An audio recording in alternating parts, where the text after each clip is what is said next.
Hey, this is Krisha here. So today I wanted to talk to you about a different kind of affirmation practice that I think will be really, really, really impactful for you. So when I first started on this personal development journey, I used to do affirmations, like I am this and I am that and I am wealthy and the issue, which, many, many people talk about, but the issue with, affirmations is that first of all, there are things that there's a couple. First of all, there are things that you think you want. They're not actually things that you truly desire. Like they're not coming from your soul. They're not coming from your heart. They're usually like, I wish I was richer or wealthier or something like that. And meanwhile, maybe you actually don't truly want to be, whatever. Um, I wish I was, they're wishes. They're things that are external from us and not actually really truly tapped in and tuned in to who we are at a soul level. And that's totally fine. You have to start somewhere with this work. So start where you are. However, the second piece about affirmations and why they don't work is that you're basically saying, like, I am wealthy, but your subconscious mind is saying, you're so funny. You don't deserve wealth. Like, come on, please. Or I am like so in love with the man of my dreams, the partner of my dreams. As if you're ever going to find somebody like who truly loves you for who you are. You're so broken inside, girl. There is no way. That's your subconscious, right? That is the underlying like belief system that is stopping you from being able to achieve and bring in this thing that you're saying that you want. What can happen? The mind is a very, very powerful thing. So what can happen is, I am wealthy, I am in love, I am this, I am that, I am this, I am that. And you have very strong will and conviction that this is who you are, this is who you want to be. And you're like overriding that side of you in a very determined and strong way. What can happen is that you will manifest this thing that you say that you want. So the man of your dreams or the woman of your dreams or whatnot comes into your life and is like, hi, I'm here. And they're a freaking nightmare. And you're just like, what is this thing?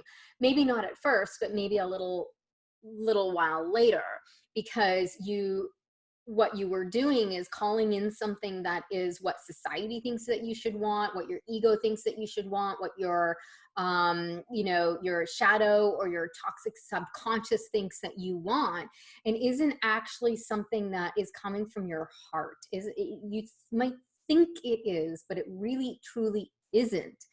And this is where we see people who build very successful businesses, or who have like relationships and lives that on the outside look amazing, like the great house, couple of kids, like, look at me, like living the life. And meanwhile, behind the scenes, it's like, I'm freaking miserable. I hate all of this right now. And I want to blow it up, but I can't, because now I have obligations and all this kind of stuff. And what will people think if I all of a sudden now say I am not this thing, or I don't want this thing, or whatever? And I don't want to hurt the people who are in my life. So I'm just going to suck it up. I made this decision. I'm just going to suck it up, and I'm just going to keep living with this. And this is because we are living from an ego-based affirmation and trying to force something on us that is not really actually truly part of our soul, truly part of who we are. So last year, I started doing a different kind of meditation. It was called Yoga Nidra. And I just found them randomly on Insight Timer. And they are these meditations that work on the duality of the brain, work on balancing out the left and the right hemispheres of your brain so that you are more in balance.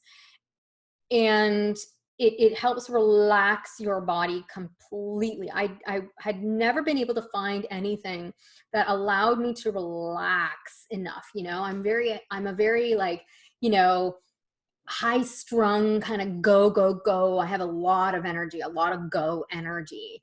I'm very A type and, you know, determined and all that kind of stuff. Very much in my head, always thinking, always, always, always, always thinking, right?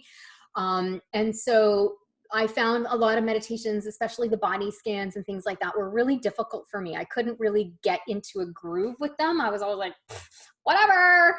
And when I started to, when I found Yoga Nidra, I was like, whoa, what's this? And I actually found myself with my body like completely relaxing. Now, I also want to just caveat here, that wasn't the only thing I was doing. I was also doing a lot of sensual movement. I was doing a lot of goddess flow. I was doing a lot of other meditation. I was doing present awareness. I was, you know, I was journaling. There were a lot of other things that I was also doing at the same time. This work is not just like one thing you do and then you're like healed. It's usually, like I like to say, playing roulette, right? Like I like to call that with my clients. I just play roulette. Find the activities, find the practices that really resonate with you, and then you create this beautiful mosaic of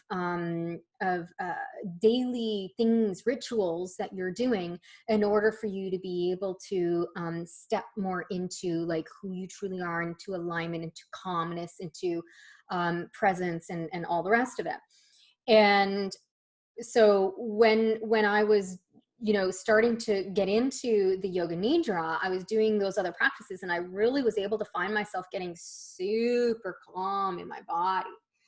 And it allowed me to be able to open my mind up to something new and something different. And what I didn't realize at this time was that I was actually opening up to Kundalini. I was actually opening up to Tantra. And Sankalpa is a different way of calling in what it is that you desire. And it's different than an affirmation. So an affirmation is, again, like I said, that thing that you think you want, you think you should be. Whereas Sankalpa is something that comes from a much deeper place. And in these meditations, the question was, what does your heart desire? And I would just be like, I want to feel in love.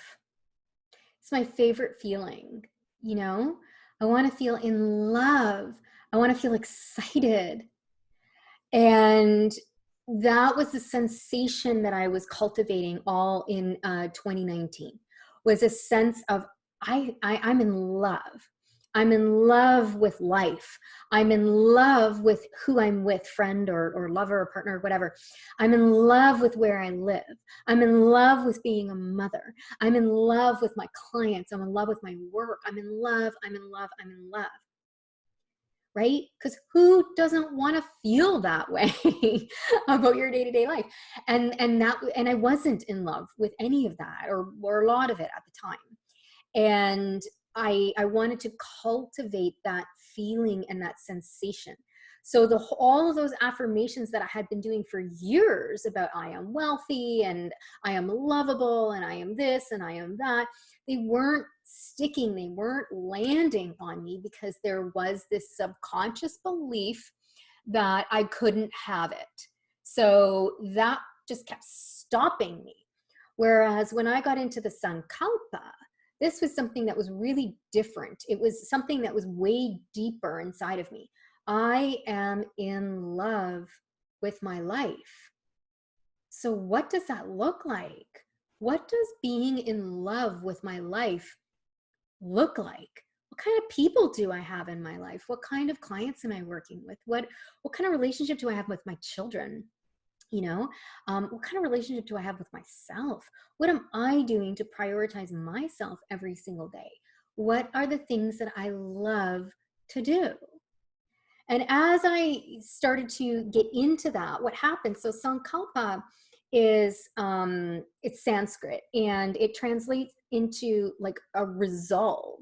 So this is something that is much deeper within you. It isn't just this thing that one day maybe like, yeah, I'm going to be rich. It's something that's way deeper within you. And when you start to get into that space of, Okay. Being in love with my life means I'm traveling more. I am going out to dinner a lot more. I am having really deep, passionate, cool conversations with people. I am working with clients who like are so excited to get into their stuff, and they go and they do the work and they come back and they tell me all the things, and they just can't soak it up fast enough, right? I am like just having so much fun with my children. I'm not the mommy anymore. It's like, let's just have fun. I mean, we're here for one life. Like, I'll keep you safe, obviously. I'll teach you what I need to teach you, but I don't have to do it from that like marmy kind of place anymore. I can be more fun and play with my children, get on the floor, crawl around with them, tickle them, have them tickle me, like have them crawl all over me, instead of that authoritarian sort of relationship um that was like, I think I should be a good parent because I need to make sure that my children are achieving, and I need to make sure that my children are in this, and that's all mind stuff. Whereas the deeper I'm in love with being a parent and being a mother is very, very different energy, right? So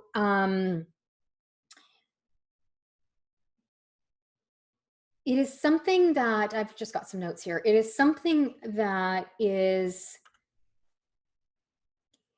cultivated from your meditations. It's cultivated from your mindfulness. It's cultivated from your presence. It's cultivated from when you're like, these silly things don't mean anything to me anymore, you know? Going shopping in the mall, like that was my big highlight for a while. And going shopping in a mall doesn't really mean anything to me anymore. It just doesn't. And when you start, that's just a small example. So when you start to realize that, so what does bring you meaning? What is something that is much more in alignment with your values, with who you are deep inside, right? And bringing that into that place allows you now to pull up a sankalpa that feels like, yeah, like, duh, this is what I want. And and again, it's not like a graspy achievement, what I think I should have. I think I should be super successful, because that's the barometer by which we measure each other, right? It's like, if you are not making money, if you don't have a big house, if you don't have your shit together, you're not succeeding in life. And we shit on the people who are maybe like living at the beach, who have no home, who are blissfully happy. I saw many, many, many people like that when I spent time in like LA and Southern California. There's a lot of homeless people down there, and they're happy. A lot of them are. I made friends with a couple people here in Toronto who live under bridges, and I'm like, why are you here? And they're like, because I'm happy. So we can't determine what success is based on what society thinks success is. We need to determine what success is based on what we want. And that might be completely against what society wants. And so this is where affirmations can't work, because you're grasping for something that maybe society wants you to have, but you actually don't freaking want. You don't even care about. And so the more you can get into that space of caring about what it is that you are trying to manifest and trying to call in, now you're in sankalpa. Now you are in something that's way, way more powerful. Now you're in something that is going to manifest. And holy smokes, does it ever manifest. I mean, I can honestly say that I am genuinely in love with my life right now. Yes, there are still some missing pieces for me, and I'm working on those. And those missing pieces for me are because I have some shadow stuff in there. I have some things that still need to be healed in those places. However, the fact that I still want to come totally and completely in love with those areas of my life hasn't changed. That is still something that is very deep in here.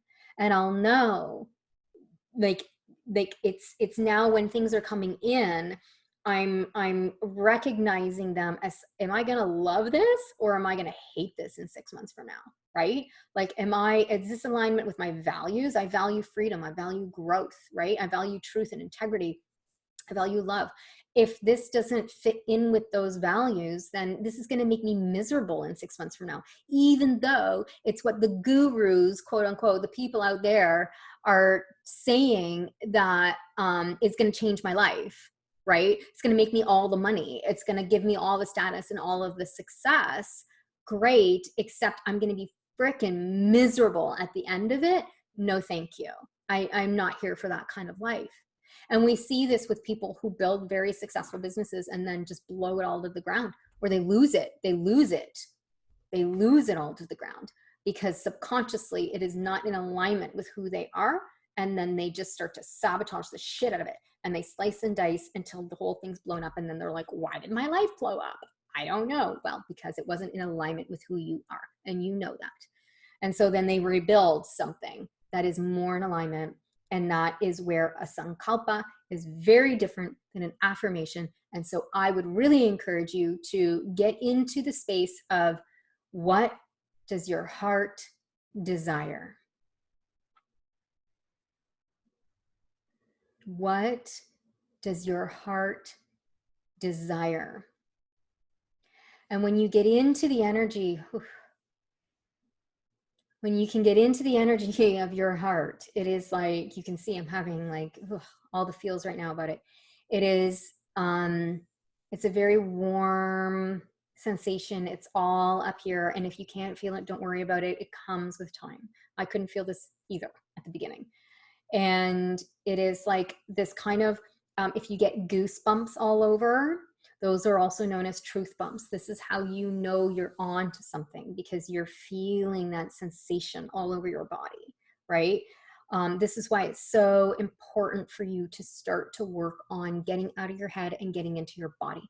Because the more you get into your body, the more you're going to be able to read those messages and hear those signals of what is it that turns you on at a deep soul level versus something that is something that you think that you want and that you should have.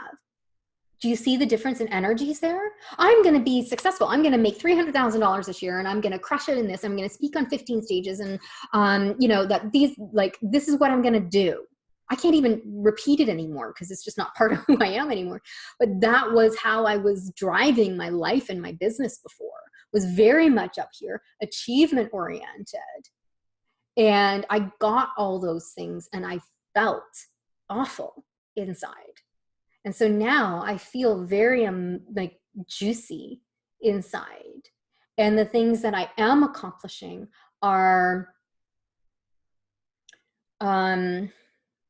longer lasting, and things that I'm like, wow, look at this legacy that I'm leaving behind. Look at this thing that I've accomplished that feels really, really good. And I have a detachment to it. You know, it's like, wow, this was amazing. I did this. And now it's like, okay, I can either keep doing this thing or I can move on to something else, but it doesn't matter because I'm in love with my life. It's a very different paradigm than what we're used to working in. And, take some work and take some practice and take some shedding of shit in order for us to be able to get to this place. So I just want to encourage you to, start to really think about what your sankalpa is. What does your heart desire? Your heart. And if it is in complete contrast to what society wants, what your parents want, what your spouse wants, what you think you should have, even better. It's probably way more in alignment with you than that stuff. And so allow that duality to be there and just continue to call in your sankalpa. What does your heart desire? And then when you get that thing, I'm in love with my life, you say that over and over and over and over again in every meditation until it manifests in your life. So sankalpa is something that you say, you continue to say until it manifests in your life. Okay, so you don't go switching from this sankalpa to that sankalpa. And if you can't think of a sankalpa, don't worry about it. Just, I am becoming more awake. I am becoming more aware. My sankalpa is becoming clearer. I'm becoming more lovable. I'm loving myself more. I am, integrating pieces of myself more. I am shedding the negative false ego. I am slaying my sabotages, right? Like whatever that is, you can just, like those kinds of things are really great sankalpas to get you to the truth of what your core sankalpa is for now. And then once that manifests, then, right now I'm in a period of time where I'm not 100% sure of what my sankalpa is. Like it's still, I'm in love with my life. And that is just like a given now. And I'm looking at a next level of certain things. And I haven't quite got clarity on what that is yet. And so I'm letting that just be unclear and just knowing that, okay, I'm playing around with different sankalpas. I'm playing around with different ones until I find the one that locks. And this is willpower. This is why willpower doesn't work for the majority of people, because we are so busy up here in the surface of chasing after shit that we don't want. Whereas if we can get it locked into something that we really want from our heart, it is a sankalpa. It is something that is coming from our soul. It's inevitable. It's inevitable that it will happen for you. It will. It has to, because it's coming from your soul. That's your soul purpose. That's your soul journey. Whatever's meant for you will happen for you. So you don't have to worry about all that. But getting clear on that is part of the journey. So thank you so much for watching. I trust that this made sense. And if you need to watch this again, then please do. And remember, just keep at this. Keep at your sankalpa. This is your will. This is how you are going to be able to cultivate and bring in and attract the things that you really, really, really want in your life, that are coming from a deep place, and not something that in 6 months from now, you're going to slay the shit out of that because you're just like, what the actual did I just manifest? I don't want this. Okay. Thank you so much.